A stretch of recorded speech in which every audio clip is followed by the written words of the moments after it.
Hello, everyone, and welcome to F1 Decade. I'm Bob Varsha.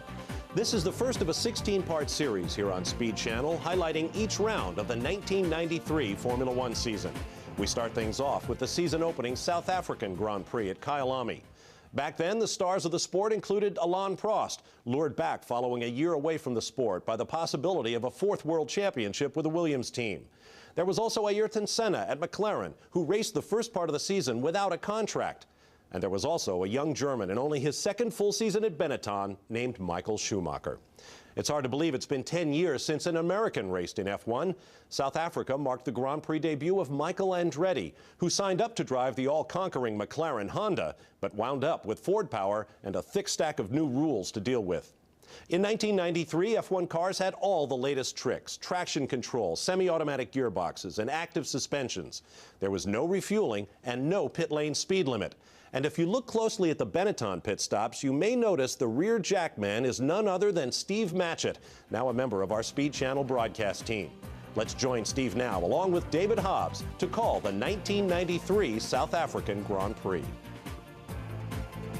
There you see a great aerial shot of the circuit, which has some dramatic changes made to it for the 1992 Grand Prix, and of course they're still racing on the new configuration now. Big crowds always gather at these races in South Africa, very, very keen on their motor racing. There's no doubt about it. Here's the start of it. On the pole, Alain Prost in his first run for Williams, alongside him Senna in the McLaren Ford, a bit down on power, and Michael Schumacher there in third spot, alongside him Damon Hill in the Williams. So it's traditional numbers for the Ferrari, number 27, Jean Alesi. JJ Leto in the Sauber, Sauber's first Formula One race. Blundell and Andretti there, of course, Michael Andretti in the McLaren Ford, his teammate Senna, Wendlinger alongside him in the second of the Saubers. Martin Brundle there, yeah. He was a former Benetton driver, had gone back to Ligier. And Rubens Barrichello making his Grand Prix debut at age 20. Johnny Herbert in the number 12, the Lotus Ford. Katayama, Derek Warwick had a layoff in Formula One, came back in the footwork Mugen. Andre de Cesis, Barbaza there making his Grand Prix debut, as was Luca Badoa, now the test driver for Ferrari. Michele Alboreto there as well. He was certainly no rookie to it, was he? No, he wasn't, but he was already starting that sort of slippery slope down the grid. There we see Alain Prost on the grid in the Williams, his first time back for after a year's layoff, as Bob had said at the beginning of the show. And obviously putting it to good use here, sitting on pole in the Williams. Yeah, absolutely beautiful looking car, isn't it? The FW15C. Really the all-singing, all-dancing car in F1's history. There you see part of that very enthusiastic crowd that they gather here. As you can see, it's quite high up the track here, well over the city of Johannesburg. Ayrton Senna there in the McLaren. Only decided to make this drive just days, almost hours before the first race. There's Sir Frank Williams. He wasn't Sir Frank then, he is now. Yeah, and look at the amount of cars on the grid and the people around them. There's 25 cars on the grid. And a lot of work used to go on the cars on the grid, David, at that time. There's all the computer technology on the cars. You used to load the software in before the race was underway. Off on the formation lap, laying down some rubber to assist in the start, just about to come up. Wide front straight leg. Rule changes for the 93 season. They dropped the height of the rear wing 50 millimeters down to 950 mil. So it just sits below the air intake. The air intake was set at 1 meter. And also, the FIA had mandated the use of narrower tyres. So for this year, Goodyear had to produce these slightly narrower tyres. The overall width of the car remained the same at 2 meters, but they were on narrower rubber. However, the most significant thing is that these cars had everything as far as computer technology could put on them. Active ride suspension, ABS braking to improve the braking, fully automatic upshifts and downshifts. These really were the peak of the technical era in Formula One. And certainly the FW15, designed by Adrian Newey and Patrick Head at Williams, was generally considered to be the top car ever produced, really, as far as technology is concerned. It really was quite an outstanding piece of equipment. That corner now called West Bank, used to be Lure Cup when I raced there in the 9 hours, a long time before this. In fact, I was there for the first South Africa Grand Prix held on this track in its old configuration in 1967 when Pedro Rodriguez won in the Cooper Maserati. I had driven in the support race in a GT40 and crashed on the opening lap, but we'll forget that. In fact, I crashed at that corner. A couple of the corners left, although it looks very, very different. But as you can see, it's on the side of a pretty steep hill, so there's a lot of elevation change here, and a lot of the corners fall away, so understeer was always a problem around here because you just didn't get the grip as you went down those hills. But as you can see, 26 cars about to take the flag here at Kyalami. Big field, awful lot of cars out there. There was an awful lot of cars. Awful lot of cars for you to remember, Steve. Yeah. But Well, of course you were there, so you're cheating here. I mean, you were actually there. You obviously remember everything about it. It's terrific to see this sort of step back in history and look at these cars now as we see the cars sitting on the grid prior to the start. McLaren, the that front first row. year with the Ford engine in. Alan Prost, the right on the pole, next to him, Ayrton Senna in the McLaren Ford. Lights coming up now. Long, long light here. Oh, Prost makes a terrible start. Senna leaps into the lead. Schumacher goes round the outside. 3 cars stalled. Larousse stalled there. Comas, Andretti stalled. Whoa! Oh. Damon Hill spins. Right in front of Alan Prost, so slows him up even more. His teammate starts to rejoin there. Well, there is Andretti's McLaren. Look at the size of the rear wing. They really were big in those days, weren't they? Michael Andretti said it was a clutch problem, but it was his first Formula One, first standing start for a long time for Michael Andretti. There's Comas and De Chesros being pushed off the grid.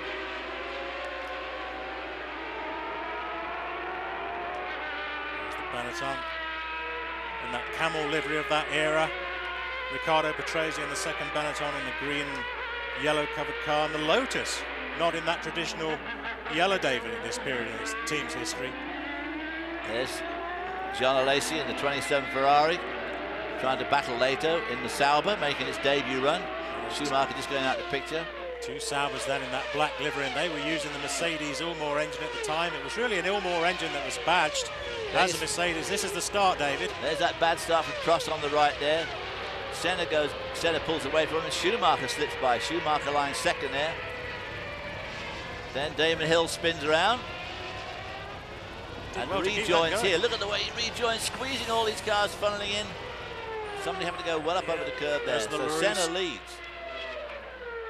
Yeah, so Senna on a 1-race deal, race by race. There was no real contract at this stage. It was $1 million a race he demanded, but at the last minute, the deal was signed.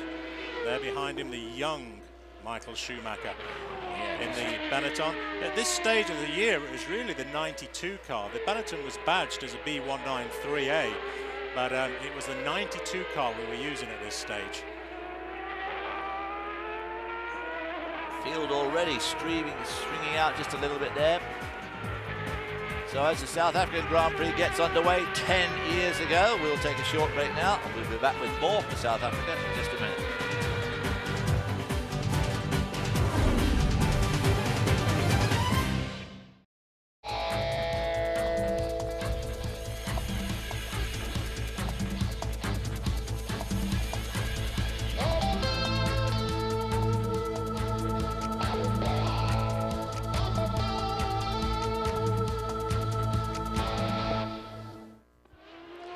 Welcome back to South African Grand Prix of 1993 as Schumacher there laps Eric Comas. Comas, of course, had stalled on the grid. And this is Ivan Capelli, who had a massive off here. Yeah, big accident. He said he wasn't happy with the car in qualifying, couldn't really get it set up for the race, and well, there's the results of that. There's the race leader, Senna, followed by Schumacher. And there into the picture comes Alan Prost after that very bad start. Lost a lot of time. Ooh, Ivan Capelli's car there really wadded up the Jordan into that tyre barrier. Just look at the damage to the back of that car, Steve. Quite incredible, isn't it? All that white powder, of course, is extinguisher powder off the fire marshal's extinguishers, just putting out any hydraulic fire. Because remember, all of these cars now, a vast majority of them are on active suspension, so there's a lot of high-pressure hydraulic fluid. 2,500 PSI that fluid's being pumped around the car. Now the two front row sitters, Alan Prost, who was on the pole, and Senna, were nearly a second and a half quicker than Schumacher's Benetton. So Schumacher's doing a stellar job here, hanging on to Senna.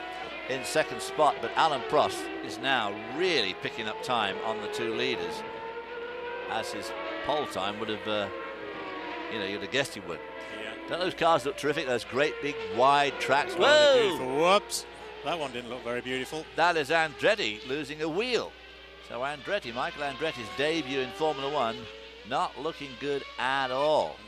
Remember, these were the days before wheel tethers, so there was nothing at all to stop the wheels coming off.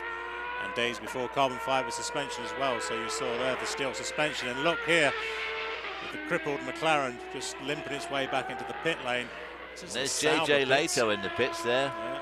He was doing well. He was in fourth position, so shame for him, and obviously a shame for Michael Andretti. No, nothing the McLaren guys are going to do about that. 3 wheels on my wagon, that's pretty much game over. There's Paul Simpson, chief mechanic at the time with McLaren, just indicating where the car's going to be put out of the race.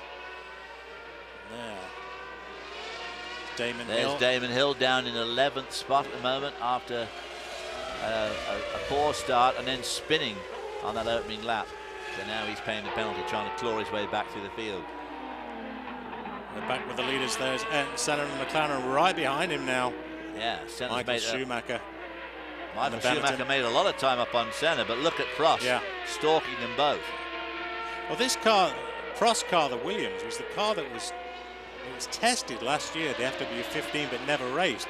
So, I mean, the Williams camp really had the jump on everybody by virtue of the fact they'd nearly got a full season's worth of testing onto that equipment going into the first race. So, they were always going to be looking good. They had the Renault RS5, the latest spec V10 Renault in the back. As he pulls out against Schumacher. Schumacher was a bit slow off that corner, but Alan Prost was unable to capitalise. So Schumacher really now got his mirrors full, and he's very busy looking out the front, trying to size up an opportunity. He's lost a little bit of ground now to Ayrton Senna, who's pulling away again.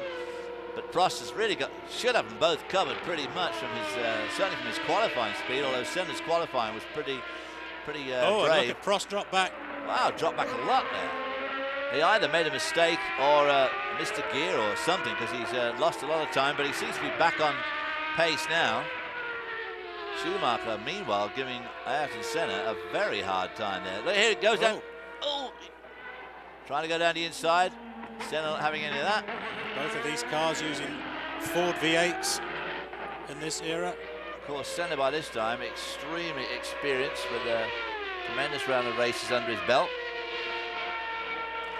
The Ford engine was a new arrival to the McLaren team. They'd Honda at the end of 1992, those halcyon days with McLaren Honda had come to an end. Honda had retired, and McLaren had done a deal with Cosworth to take a customer engine, and Benetton was actually the works team. They had the Series 6 HB V8 engine, and at this time McLaren had a step down from that, the HB Series 5, but Senna really putting it to good use. Yeah, Senna's gathered himself up now, pulled away from Schumacher. Schumacher, of course, at this stage of his career had only got 22 races under his belt. Senna had 142. Prost had about the same, and of course between these three drivers now we've got 12 World Championships. We're going to have 12 World Championships. So if we watch these three duke it out in the South African Grand Prix in 1993, we'll take a short break and we'll be right back for more from South Africa in just a minute.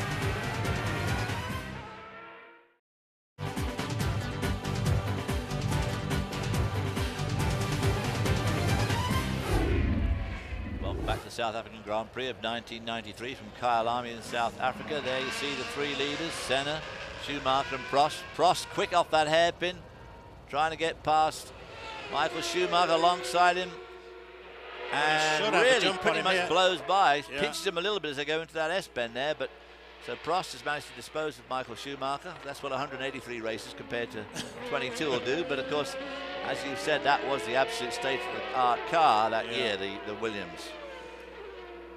So now, Alan Prost sets off in hot pursuit of Ayrton Senna, who's still leading in the McLaren with the Ford engine, which actually wasn't quite the same specs as the Ford engine in Michael Schumacher's car, or in theory not, right?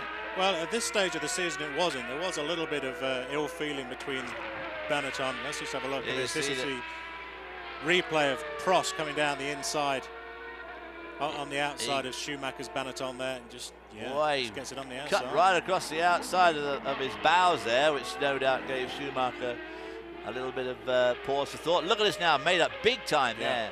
Having got around Schumacher, he's now really in hot pursuit of Senna in the lead. Looking in terms of these cars, the performance between the three and aerodynamics, look how the nose of the Williams and the McLaren droop down in that traditional style, and look back at the Benetton. Remember, this is a Rory Byrne design car, now already getting to grips without they're getting to that stage now of understanding you've got to lift the nose up to create more downforce across the front wing.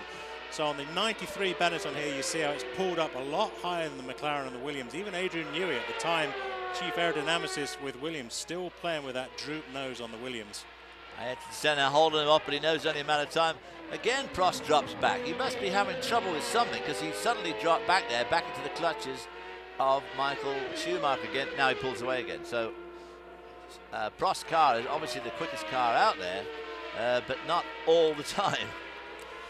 Yeah, Prost, very, very deep thinking, intelligent driver, and I wonder whether or not in this stage he's thinking about tyre protection, David, and racecraft. There's Carl Wendlinger in the pitch for a 10-second penalty for jumping the start.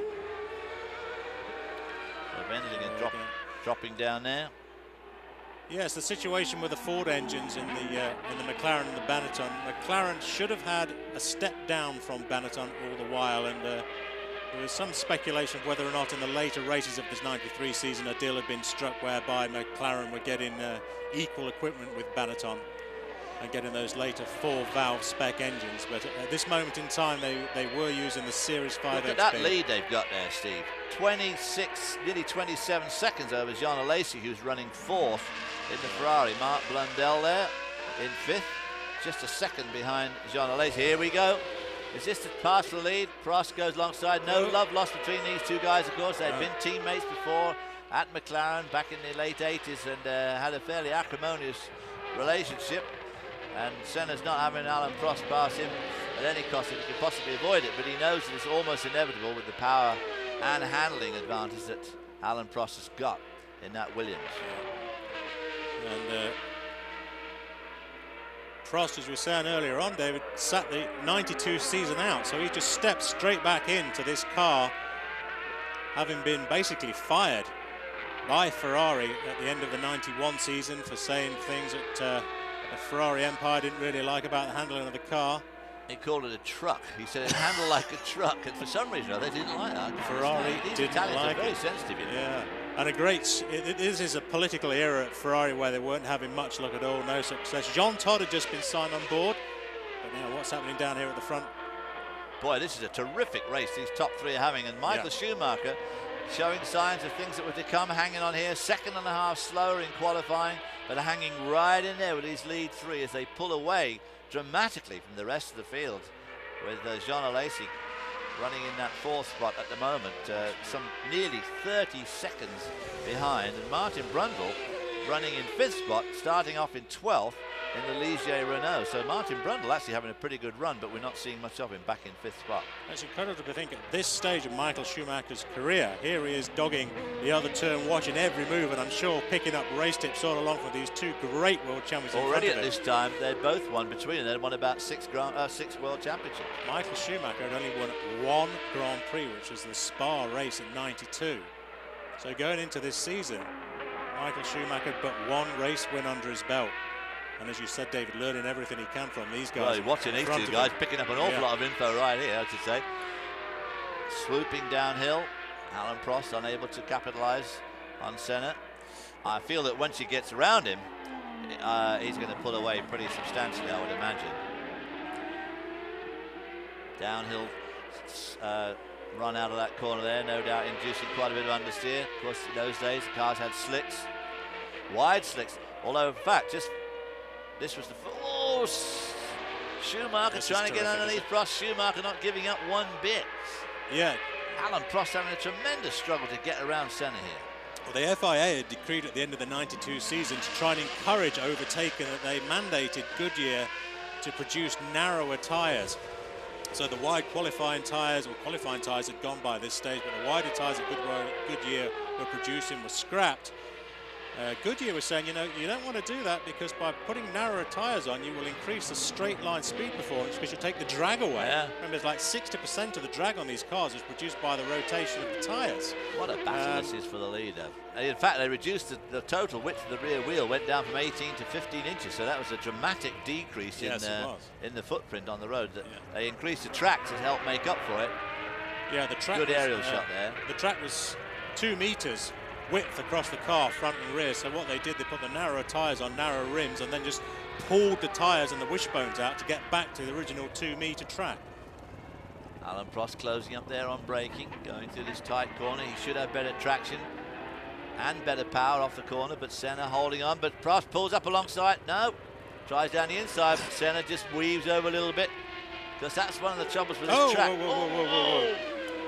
Oh, that is Damon Hill and Alex Zanardi. Alex Zanardi at this stage had done 4 Grand Prix. Damon Hill had done 2, and they take each other out there. Here we see Alex Zanardi trying to make a brave move down the inside, knows it's too late, locks up, car won't lose enough, and runs basically to the back of Damon Hill. Damon Hill had the turn, it was his turn. But it's one of those things where you've got to keep your eye on the mirror to make sure the guy behind you is, in fact, going to stop, which Alex Zanardi did not. So as we see the 2 red cars on the side of the track, we'll take a break. We'll be right back in just a moment. Stay with us.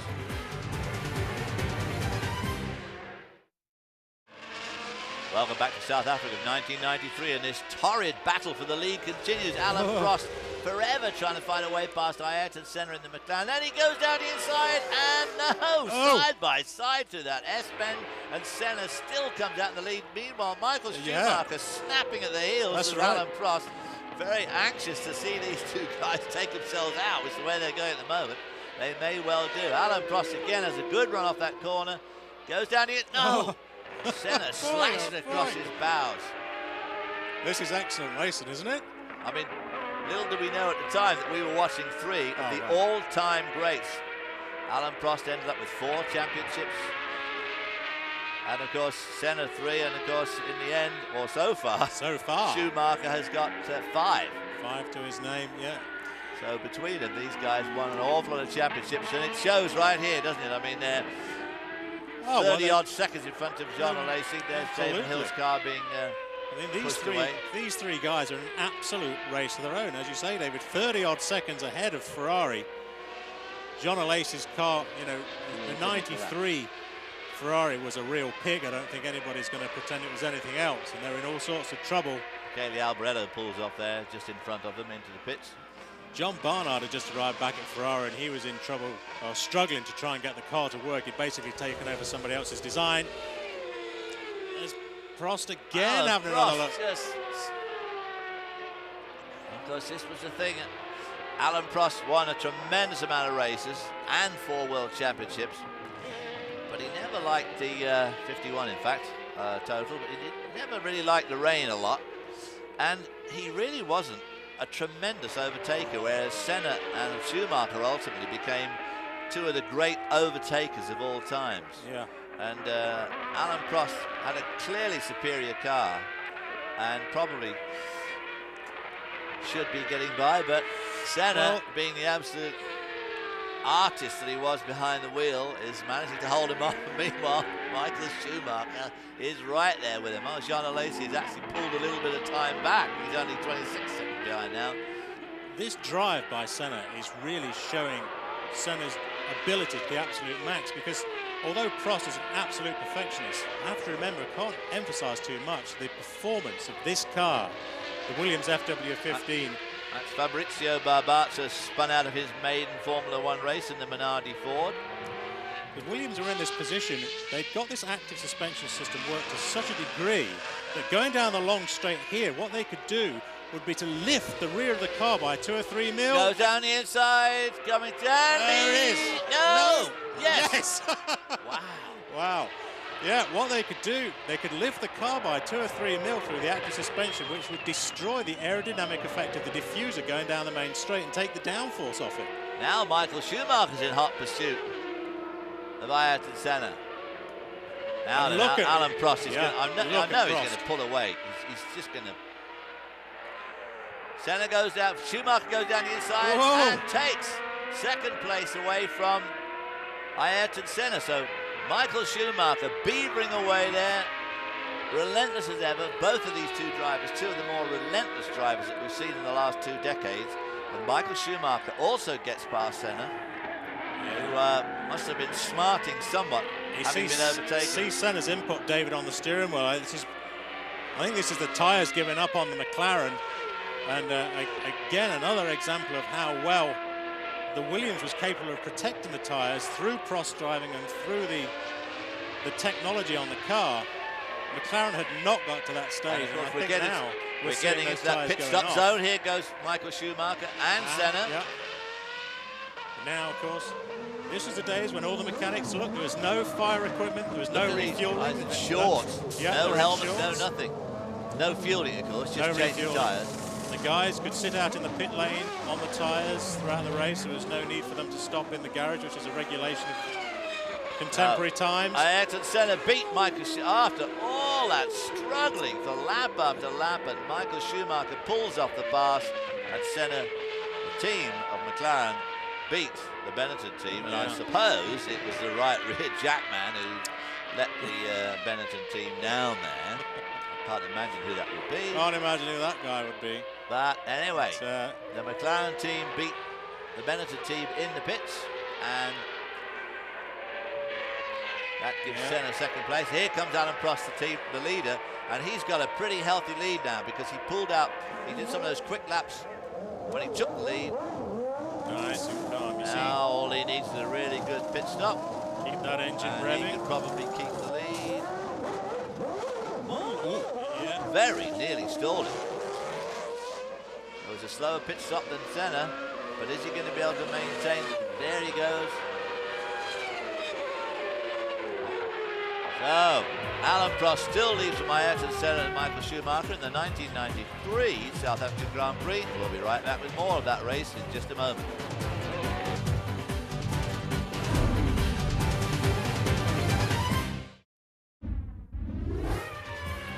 Catch up with what else has been happening in this race. Philippe Alliot in the Larousse Lamborghini is out, having qualified and run in 11th. Jean Alesi is out in the Ferrari number 27. He had been 4th, although 30 seconds behind the 3 leaders. Number 29, Kai Wendlinger in the Sauber. It's the Sauber's debut Formula 1 race, so Wendlinger was out. JJ Later qualified it high up. Johnny Herbert had been running as high as 7th. He was out with a fuel pump problem. Oh! That is Michael Schumacher that's out of spun, clearly. He's facing the wrong way, and it looks like he stalled it. Visors up. Yeah, steering wheel off. Yep, steering wheel off. Yeah, now if you have a shot of that steering wheel, see how uncomplicated it is in comparison to today's high-tech things. So Michael Schumacher, who had been running as high as 2nd. Here we are again, David. Take us through it. Trying to go down the inside of Ayrton Senna there. Well, he's well down there, but Senna chops across, touched him, and spins him around left front to right rear. Senna hardly looks to be phased at all. A little bit of a wobble there. That was a brave move, but it was one of those things where probably Senna should have given him just a bit more room, as he was so far in. It wasn't like he was, I mean, he was well in there, but nevertheless, that's the risk you take. And he was not in the lead, so there's a very young looking Michael Schumacher. 24-year-olds at the time. Oh, goodness. Can you believe it? Can you believe that haircut too? Short in the front, long at the back. Looked a bit coarse, I thought, as he walked away. Of course, Michael Schumacher, as we now know, has won 5 World Championships so far. Maybe more to come, and of course more races than anybody else has ever won. Car in front there is Gerhard Berger in the number 28 Ferrari. And this was a time, David, of course, where they used to keep their numbers year after year. Now the race car numbers are all set on constructors' finishing position, or bar the number 1, of course, on the driver's car. But then the Ferraris are number 27 and number 28, and had been for years. Absolutely. Schumacher, Uber, Alice, even that long ago. So as Senna tries to go on Berger, we'll take a break, and we'll be back in just a minute.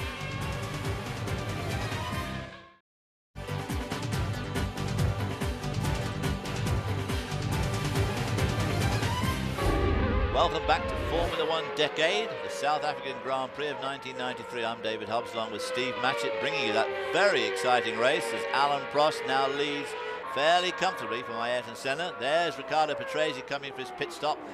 Look closely at the rear jack man. Oh, there we are, Benetton pit stop.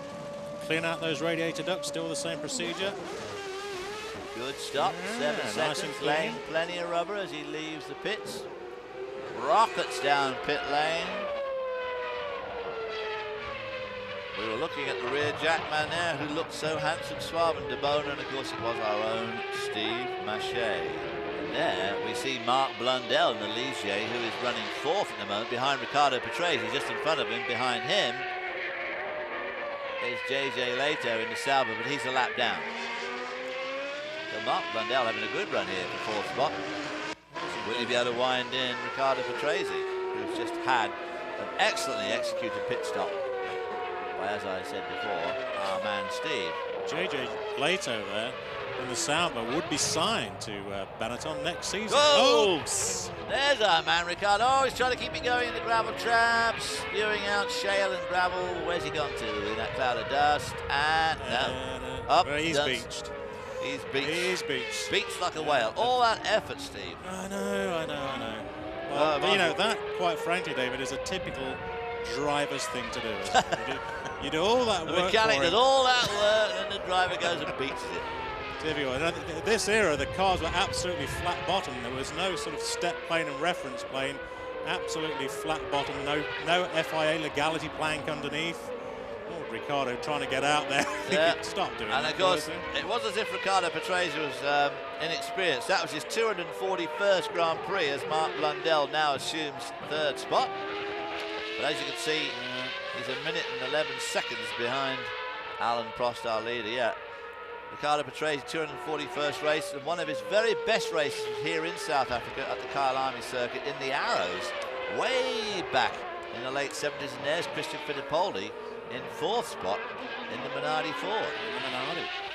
Yeah, Riccardo Patrese was signed to Benetton for the '93 season from Williams, basically because of all that wonderful active experience he'd gained by driving the Williams FW14, and Flavio Briatore and Tom Walkinshaw wanted to pick his brains Mark there. Blundell Really. in 3rd spot, being lapped.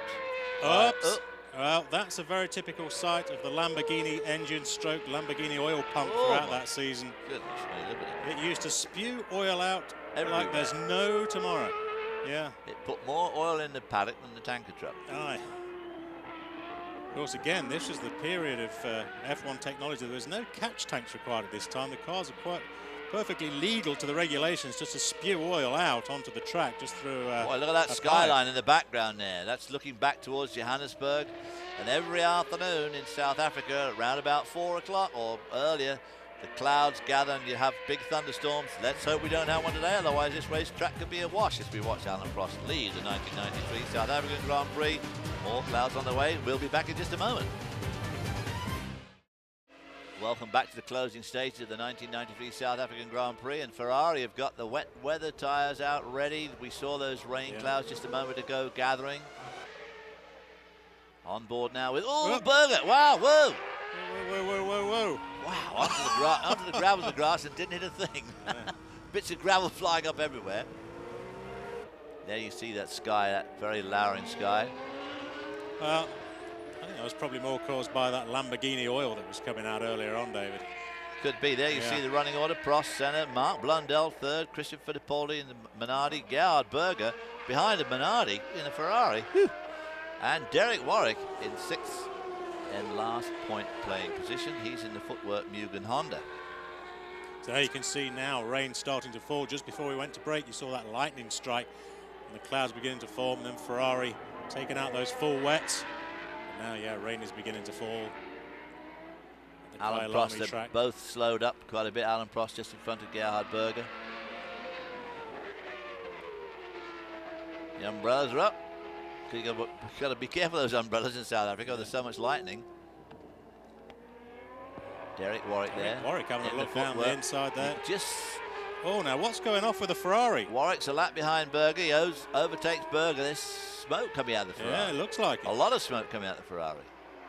So Alan Prost takes the final turn onto the start-finish line to take the final lap. You can see the clouds there looking very ominous. Derek Warwick dogging the footsteps of Alain Prost. If he stays there, he will pick up 6th position. Oh, and the Ferrari Gerhard engine. Berger still running there at the back. Sounds dog sick, doesn't it? It was a V12 as well at this period. There was still 2 years of development to go on Ferrari's look at V12. that rain now, suddenly coming down. This is going to throw the cat among the pigeons. Yeah, no. There you see it, look at it. Tremendous rain.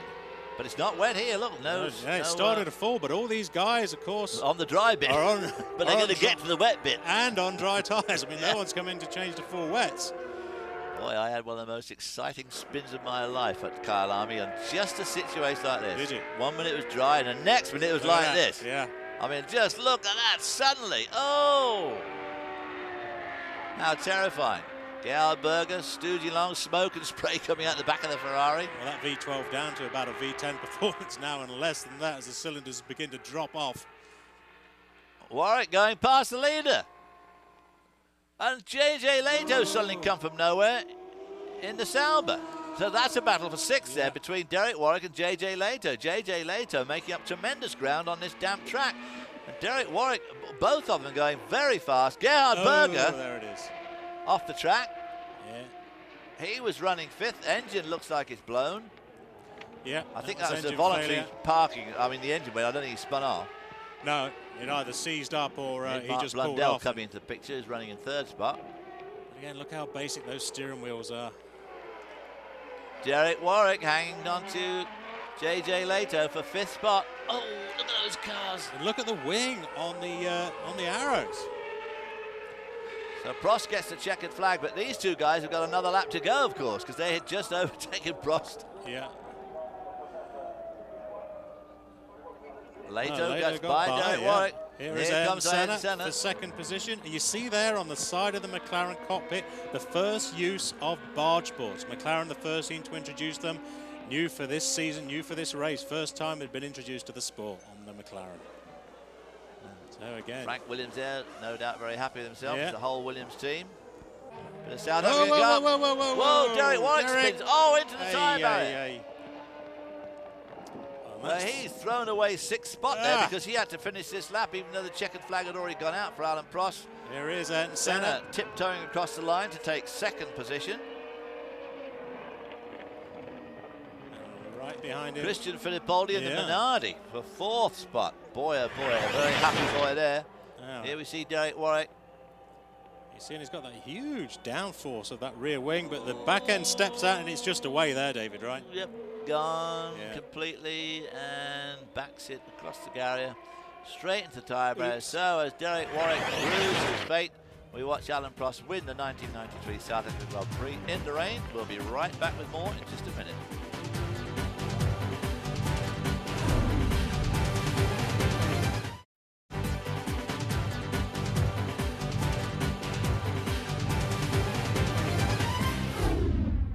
Welcome back to Formula One Decade, the South African Grand Prix, and here are the results of that race. Alain Prost with his first win since the 1990 Spanish Grand Prix and his first win with a Renault engine since 1983.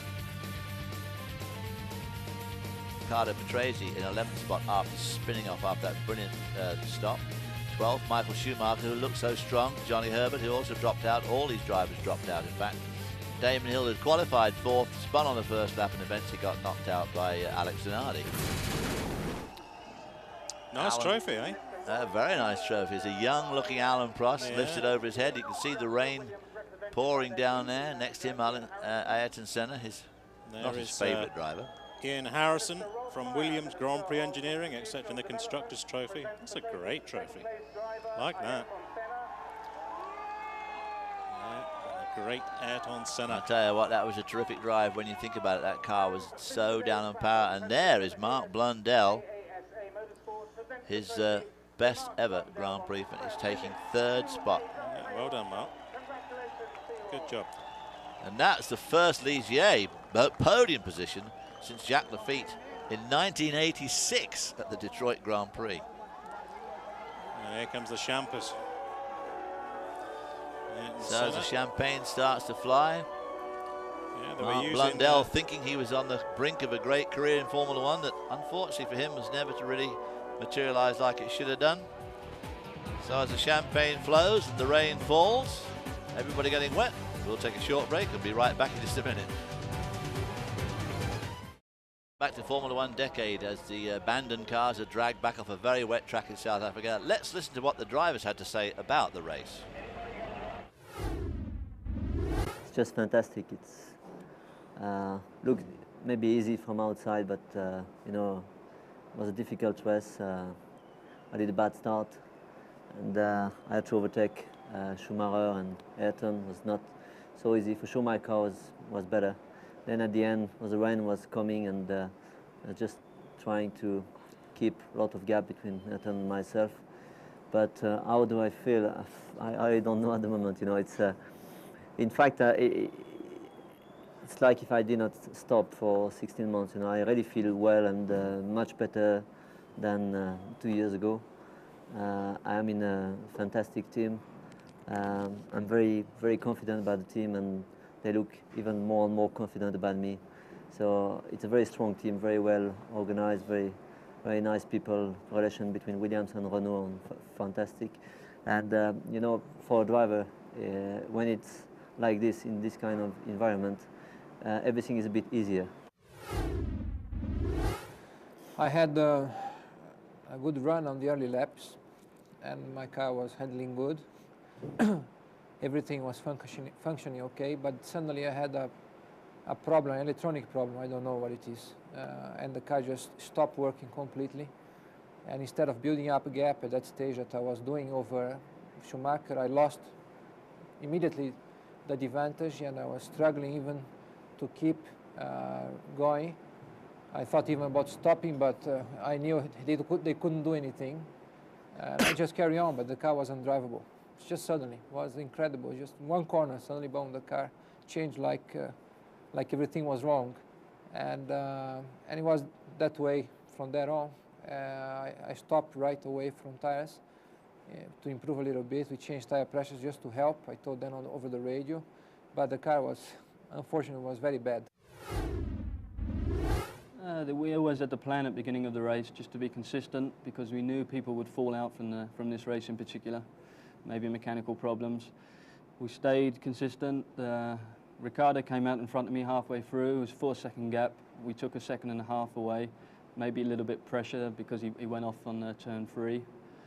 But the biggest problem for me was I took too much fluid on board and had some cramp. So then I took the pipe out and spraying all over the visor. So I didn't really know it was raining until it was really wet. Let's take a look now at the drivers' points after round 1 of the 1993 championship. Alain Prost leading, obviously, with 10, Senna 6, Mark Blundell with 4. And the Constructors' Championship after round 1. Williams, Renault 10, McLaren, Ford 6, and Ligier with a surprising 4. Minardi 3, Sauber 2, Ferrari 1. As you can see, there were 6 different constructors in the top 6, but only 5 cars actually made it to the checkered flag with that rain. But what a race we saw at the beginning. For the first 30-odd laps, tremendous battle between Prost, Senna and Schumacher. And, you know, the body language between those two guys there says it all, doesn't it? Still a very cool relationship between those two stars. But they certainly put on a tremendous display at the beginning, along with Michael Schumacher, who has certainly become another big star. So there you see the leaders, Alain Prost, Ayrton Senna and Mark Blundell.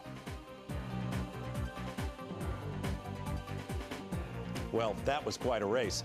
The cloudburst in the final moments made that finish pretty exciting. I know because I was there. We hope you enjoyed this first installment of F1 Decade here on Speed Channel. The Grand Prix library is rarely made available for broadcast, and we're happy to be able to bring it to you. We'll continue with highlights from 1994 and 1995 over the next 2 seasons. Next up is the Brazilian Grand Prix, and there's never been a group of fans more passionate about one driver than the Brazilians were about the late Ayrton Senna. You'll not want to miss this race. For David Hobbs and Steve Matchett, I'm Bob Varsha. We'll see you next time.